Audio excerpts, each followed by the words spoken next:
اللہ کا ذکر کس طرح کرنا چاہیے؟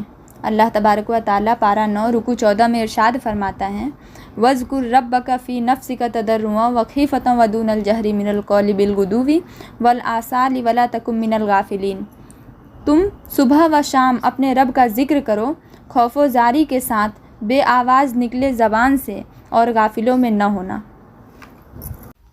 آئیے قرآن کی روشنی میں جانتے ہیں کہ عقل مند کون ہے۔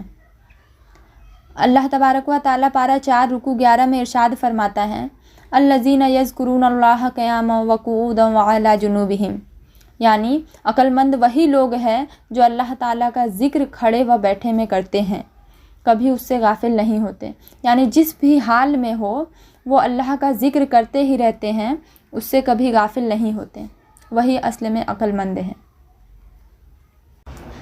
دلوں کو کیسے صاف کریں؟ ہر چیز کی صفائی تو ہو جاتی ہے، لیکن دل کی صفائی کس طرح کیا جائے؟